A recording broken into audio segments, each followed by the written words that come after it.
Et on ouvre tout d'abord cette édition avec une première image et un événement musical, la sortie d'un double album DVD signé Wax Taylor.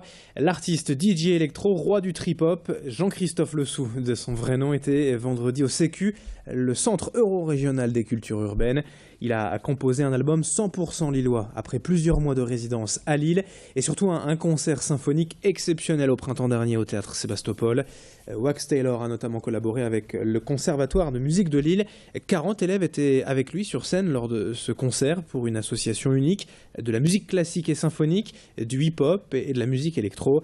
L'artiste fête cette année ses 10 ans de carrière, l'occasion pour Idil Gunay d'aller à sa rencontre et d'écouter donc un extrait de cet album.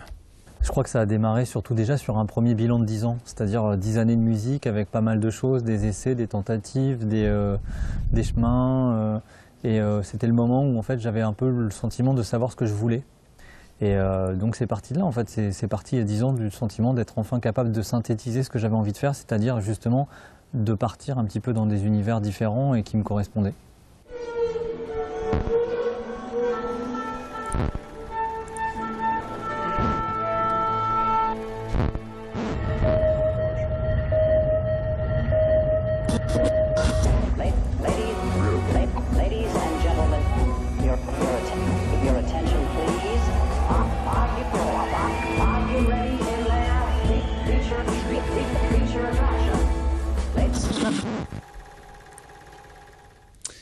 Une autre image dans l'actualité de ce week-end dans la métropole lilloise, cette grande exposition de Playmobil à Templeuve, à l'espace socio-culturel Robert Schuman.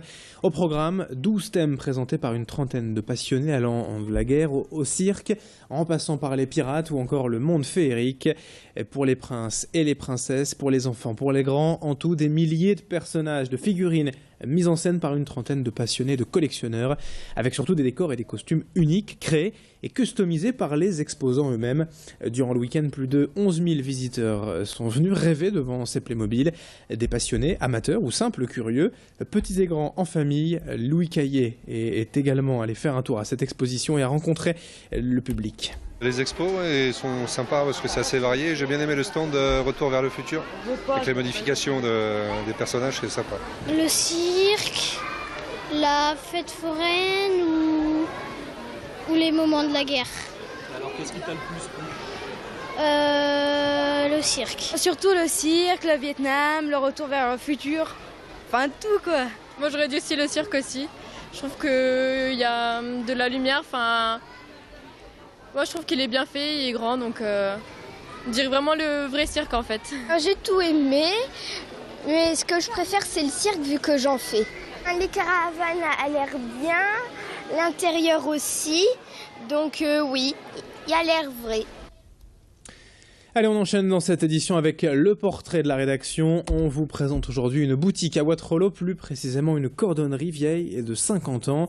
L'enseigne tient bon depuis toutes ces années, alors qu'ailleurs dans la région, de nombreuses autres cordonneries ont dû fermer. Ici, rue Carnot à Waterloo, c'est Christian qui tient la boutique. Il a pris la suite de son père, retraité il y a 18 ans déjà. Et c'est une véritable fierté pour lui d'avoir tenu ainsi 50 ans, de défendre son métier, sa cordonnerie, malgré des horaires à rallonge chaque semaine et une paye à peine plus élevée que le SMIC.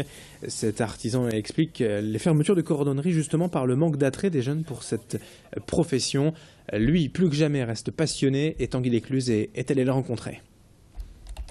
Disons, ça a été tout un commencement dans les années 60, puisque le paternel il a créé ça en décembre 64.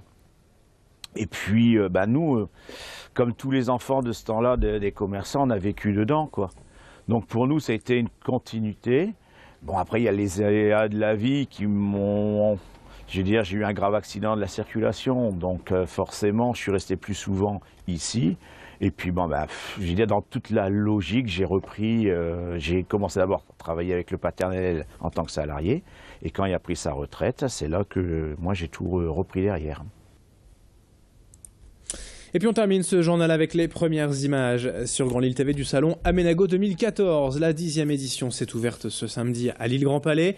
Pendant 10 jours jusqu'au 11 novembre, plus de 300 exposants dédiés au confort et à l'aménagement de l'espace sont au rendez-vous.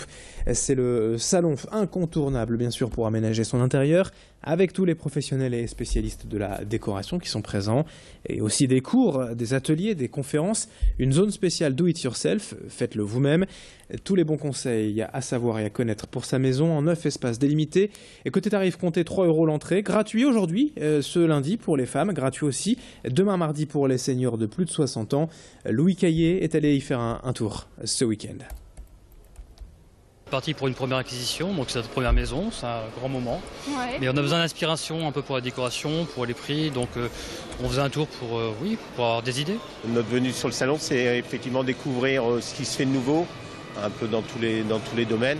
Bon, après, c'est vrai qu'on s'est un peu plus attardé sur les cuisines et sur l'ameublement et plus particulièrement sur la literie. Salle de bain, cuisine, plancher et puis bon, on a aussi découvert les nouvelles énergies, panneaux solaires, poêles à granulés, etc. Donc pourquoi pas du coup s'orienter vers les nouvelles énergies plus tard.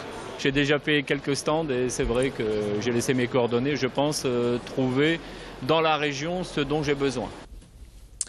Allez, c'est la fin de ce journal. Dans un instant à suivre la météo et l'infotrafic sur Grand Lille TV.